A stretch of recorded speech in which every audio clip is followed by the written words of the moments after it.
Well, hello, good evening, and a very warm welcome to the Hot Seat.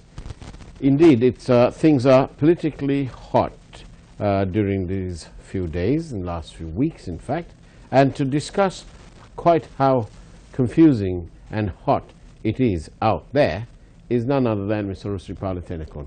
Very good evening to you, Mr. Rusripala. Good evening, Paras. Now then, we've seen in South Africa significant changes are underway, and amongst that is the statement read by President Zuma himself this morning, in which he says that he's resigning because his party stalwarts, his party administration told him that his position was no more tenable. And so President Zuma keeps to the truest sense of the word democracy and democratic principles, and that in that vein, and resigns. Yes. In Sri Lanka, it's the opposite. Yeah. What do you have to say about that? I think he bowed down to opinion. Yeah. And he respected the opinion. And he also assessed for himself the damage that would have caused if he insisted that he would go against the wave. And that's the best way of looking at things in a democratic country, rather than thinking about the self or the personal interest. If a leader can think of the consequences to the country, to the representation that he is making, to the responsibility that he is carrying, that is what is required for us. I see. So actually it's rather simple. Extremely simple. One has to dissociate himself from that self idea, and respect the views of the people. Indeed.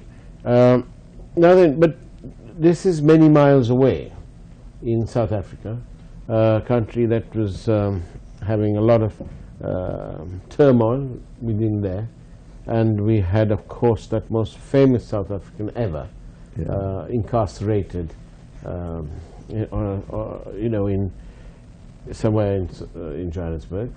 Mandela. Nelson Mandela was his name. Yeah. Now, over here, do you see any sort of link between what's happened in South Africa, where the president says, look, it's my party men, my compatriots have told me that it's best if I went. Words to that effect. Yeah. So they put their party before everything else, before their personal needs. Yeah. For us, if you want to really look at comparisons, there are many such events in the world of politics where we can emulate, we can see how the leaders have behaved at times of crisis. You take Margaret Thatcher. Yeah. I mean, the worst scenario, she was such an iron lady. She never lost an election. She never lost any elections.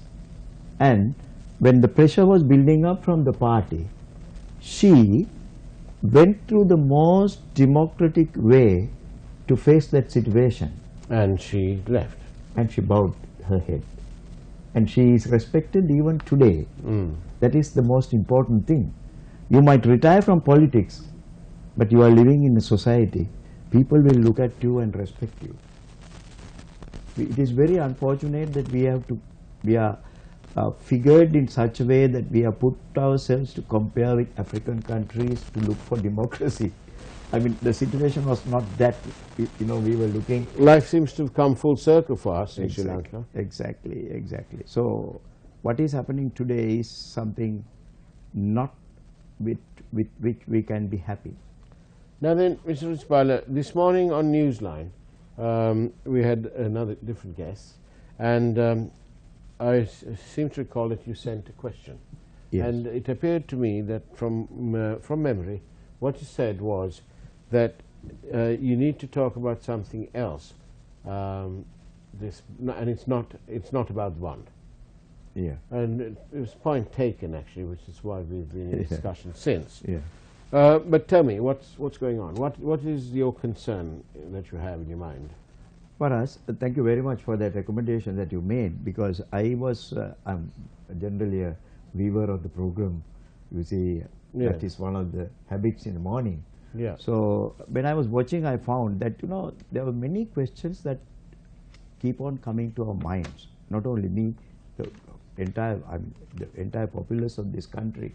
They are saddled with so many issues and problems in this situation. Some are referring to law books, some are referring to past practices, some are referring to good governance practices, some are referring to, you know, how it should be handled or it has been handled in other countries. So, I mean, in that context, I was thinking, we also have to sort of concentrate on a few points in relation to the present crisis. Because a lot of people seem to be entertaining doubts as to whether the Constitution has brought in some barricades or prevented the President from taking some decisions. Right. I mean, this is the mind of the people. We are not constitutional experts, but then so I think those are things that we have to address. I see you've been reading up on this subject and enjoying the read, I think. But tell me, what's the softest item on there? I read, no doubt, and I also came across some very interesting features, I should say, that become very relevant in the present context. Like, you know, we had a constitution till we amended it in May 2015, the famous 19th Amendment. So I was trying to see the situation just before the amendment and after the amendment. To my surprise, extreme surprise, I find certain very highly relevant sections applicable to the current situation have been dealt with a rather serious foresight by the constitution makers at that time. Yeah. You may wonder sorry, how surprising it is to note that there was a specific provision in the Constitution. To be more precise, it was section 47 of the Constitution of Sri Lanka before the amendment. It provided it gave a provision how the Prime Minister can be removed by the President. Right. So it is written down. It simply says the Prime Minister can be removed by His Excellency by sending a letter. Right. So so that's the difference between one. I looked into the current the Constitution that we have with after the amendment. Right. I see that it has disappeared. There is no such provision. There is no such provision. Other than the provision to appoint, how to appoint the Prime Minister, and other than a few areas where it refers to the subject matter, but in different contexts, thereby creating a bit of a confusion in a situation like this. So I noticed this. So I thought, actually, this is a matter for some legal wizards to come and discuss these things as laymen. But in the absence of them. On that note, we'll take a short break. Don't go away. After all, this is The Hot Seat. Hello and welcome back to The Hot Seat. In The Hot Seat today is Mr. Rusipala Tenakun talking about constitutions and so on. Mr. Rusipala, you were saying, what were you saying? Tell us about this this sort of anomaly that exists in our 19th Amendment. I won't call it an anomaly, but the way it appears to a layman who is reading this one, I mean, it creates a bit of a confusion in the minds of the person. Right. I mean, constitutions are not true that they are part of the law, but they are to be, I think, understood by everybody, not only lawyers. Now, for example, now it says in the new amended Constitution, there are two ways how the Prime Minister's position can become vacant. Right. One is by a letter given to the President resigning, announcing his resignation. Right. The second one is that if he fails to become or discontinues as a member of the Parliament. Yeah. I mean, those are the two instances that are mentioned here. Then, Here as in the amended constitution. in the 19th Amendment. 19th Amendment. So he ceases to become a Prime Minister under these circumstances. Right. It is spelled out here. Right. To be more precise, it is 46(2) A and B. 1 and 2 rather. Then this also says in another section that, you know, for the Prime Minister to continue, there should be a cabinet, no?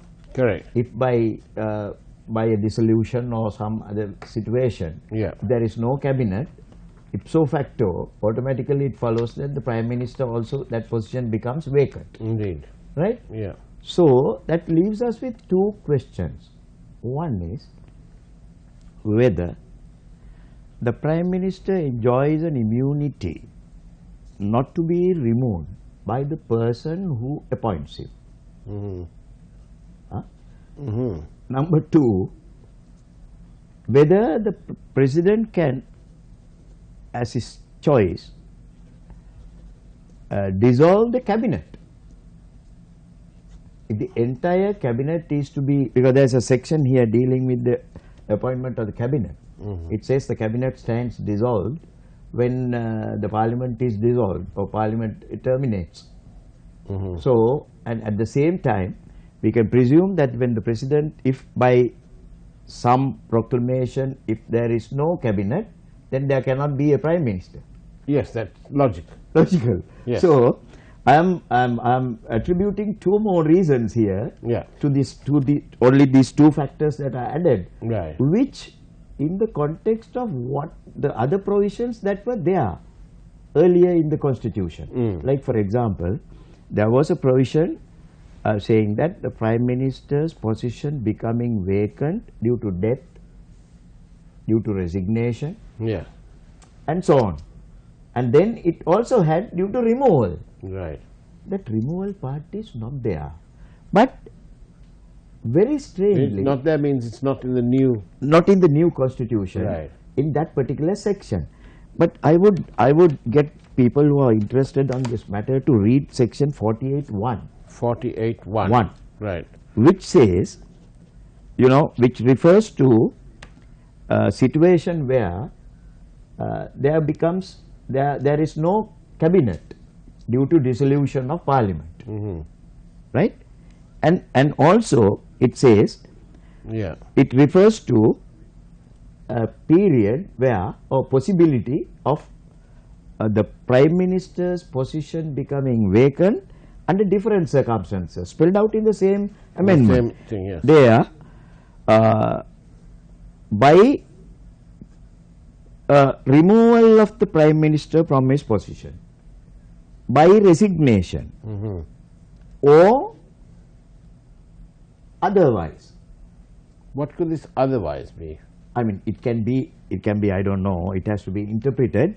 But for us, I think it is more surprising to note another thing. If you look at the English version of the same provision, Right. it strangely hides the fact that the Prime Minister's, the reference to the Prime Minister's removal. If I am permitted to read that section, you know, it reads exactly like this. I don't know whether our people, experts and all of them have seen this. 48(1). 48(1). On the Prime Minister ceasing to hold office Yeah. by death, resignation or otherwise. There is no removal here.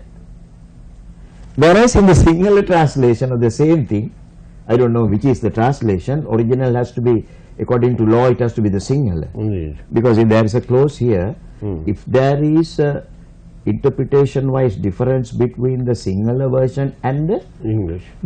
Tamil. Oh, I see. It doesn't say English. Right.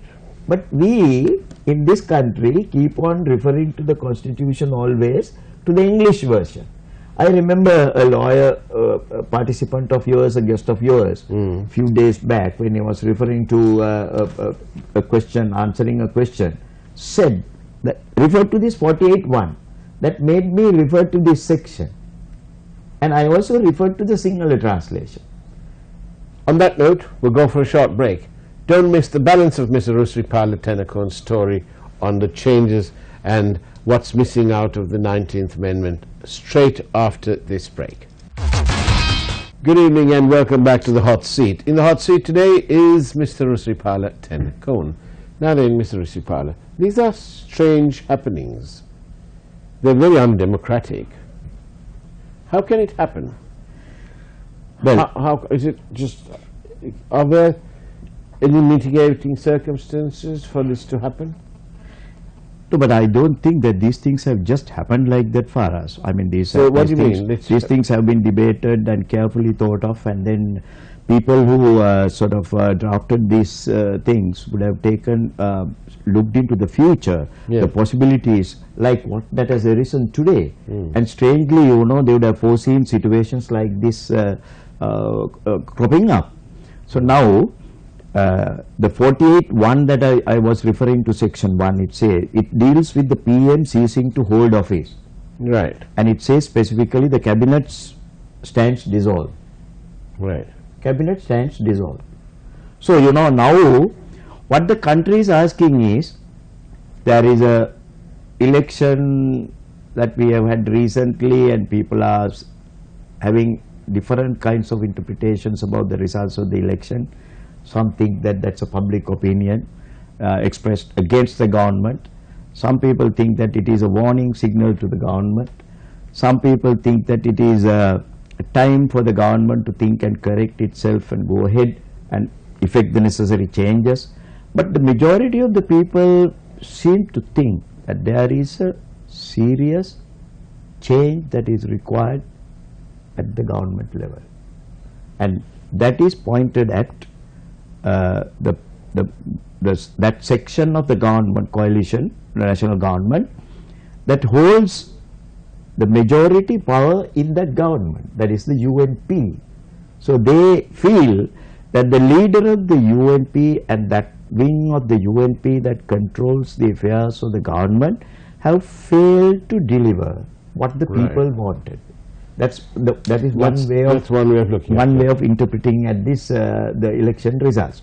So in that context, it is time that you know, like what we were discussing at the beginning of this program, we are looking at things what is happening elsewhere in the world, in the democratic world, where the leaders of political parties, the government leaders, when they are confronted with situations like this, where there is a public demand, or at least there is a pressure from their own party that there should be a reconsideration of their status. So it must be paid heed to, yielded. No, what is important is the yielding. Indeed. And if you don't, that might lead to various other situations. Mr. Rusripala, I was reading up on some of these stories that appear internationally. Yes. And to see, to try and get a feel for how far-reaching this scam has, we're talking about the bond scam. Yeah. How far this bond scam has reached. Yes. And amongst those things that I read was that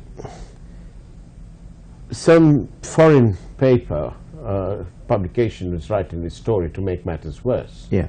And it suggested there that at the time the former Minister of Finance and former Minister of Foreign Affairs, at the time he resigned, it was no less a person than the Prime Minister himself who accompanied that minister to his ministerial seat in the House of Commons, in the House of Parliament. All right, and in the Westminster style of politics, no leader worth his salt or her salt would be seen to be in support of a person who's being accused of so much of potential, he had many allegations against him. But yet the Prime Minister accompanied him for all the world to see. And actually that people are now saying, look, did he do that because he had information that he knew what he was going to do was to bring this fellow back again when the time was opportune? Because once more, he'd done and had that expertise with one other person as well. And no less a person than the man who was charged with investigating the former Minister of Finance. I mean, there are so many things, you know, very intriguing things happening associated with this one thing. Now, the scenario that you mentioned, the Prime Minister accompanying, virtually accommodating the removed Minister of Finance publicly, he has done it to indicate that the removal of the Minister of Finance was done against his wishes. Isn't that the conclusion that we can come to? In other words, going a little further, he has established that he is not in favor of the removal of the Minister of Finance. I mean, as you said very correctly, in most simpler terms, if he endorsed what happened, if he endorsed the decision to remove the Minister of Finance, he would have dissociated himself in the public eye, not appointing him to any other position, not allowing him to play a role in the political party as a deputy leader, and continue, you know, in various debates and matters of issues concerning the public. He wouldn't have done it, but he deliberately chose to do it, showing some kind of stubbornness in his decision that he did not approve the removal of the Minister of Finance. In other words, he endorsed all what the removed minister has done. If he did not approve it, the natural normal reaction of a person is, you don't associate publicly with that. Yes, you would, if you wanted to, you'd do it privately, that is away from public gaze. Public life is entirely different for us. Why are the judges not permitted, or I mean ethically considered it correct for them to go to a club and have a drink? Because, you know, there is some kind of ethical conduct required in public life. That is the norm. Those are the standards. Those are the public respects of the views.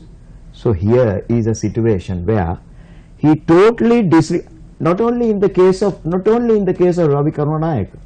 What did he do when the whole entire commercial world in this country, when they were so perturbed and when they were exposing in statistical data that you know, there has been leak of information, there has been inside information released, and there has been favoration, and there has been a deviation from the practices that was followed.